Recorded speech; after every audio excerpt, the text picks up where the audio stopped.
गुरुदेव को प्रणाम। जय श्री श्याम। जैसे कि हम लोग जानते हैं कि अभी कार्तिक मास चल रहा है। कार्तिक मास का शुक्ल पक्ष भी अभी 2 दिन पहले स्टार्ट हो गया है। और क्योंकि अभी कार्तिक मास के अमावस्या को दिवाली ही होती है, उसके बाद अगले दिन से शुक्ल पक्ष लग जाता है। तो कार्तिक मास के शुक्ल पक्ष की जो नवमी है, जो अभी 21 नवंबर को आने वाली है, उस नवमी को युगादि नवमी या फिर अक्षय नवमी भी कहते हैं।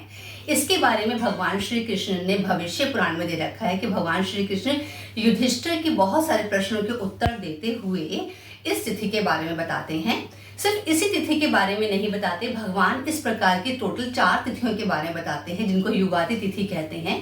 इसके ऊपर मैंने एक पूरा एपिसोड बनाया था चारों तिथियों के बारे में, और जिसके अंदर भगवान बताते हैं कि इन चारों तिथियां जो हैं, इसके अंदर चारों युग की शुरुआत हुई थी, आरंभ हुए थे चारों युग। हमारे चारों युग कौन सा था? सतयुग, त्रेता युग, द्वापर युग और कलयुग। ये चारों युग कौन से मास के कौन सी तिथि को आरंभ हुए थे, ये सब भगवान युधिष्ठिर को बता रहे हैं। तो अभी जो है, ये जो आने वाली जो तिथि है हमारी, जो शुक्ल पक्ष जो है, शुक्ल पक्ष की नवमी जो है, इस तारीख को, इस तिथि को त्रेता युग आरंभ हुआ था। तो इस तिथि पर हमें क्या करना चाहिए जिससे हमारा करा हुआ हर कार्य अक्षय बन जाता है। भगवान कहते हैं इन तिथियों पर करा गया कार्य। तो हमें क्या करना है इस तिथि पर? भगवान बताते हैं कि इस तिथि पर, नवमी मतलब शुक्ल पक्ष की, कार्तिक मास के शुक्ल पक्ष की नवमी पर स्नान आदि करके पुष्प, धूप, दीप, गंध से उमापति महादेव का पूजन करना चाहिए और साथ में तिल धेनु का दान करना चाहिए। इसी के साथ ही जैसे हम लोग सब जानते हैं कि कार्तिक मास के अंदर आंवले के वृक्ष की बहुत ज़्यादा मान्यता होती है। इसी प्रकार तुलसी के पौधे की बहुत ज़्यादा मान्यता होती है।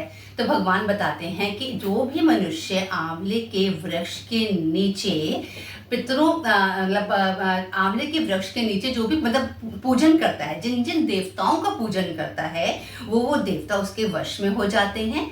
साथ ही इसी प्रकार से आंवले के वृक्ष के नीचे जो मालती का पौधा और तुलसी का पौधा स्थापित करता है और सालिग्राम का विधि पूर्वक पूजन करते हैं, वो व्यक्ति जो होते हैं अपने पितरों को तृप्ति प्रदान करते हैं और साथ में स्वयं जीवन मुक्त हो जाते हैं। इसी प्रकार से भगवान कहते हैं कि इसी प्रकार जो आंवले के वृक्ष के नीचे जो भी अपने पितरों के श्राद्ध करते हैं, तो वो 1000 गया जी के श्राद्धों के बराबर हो जाता है।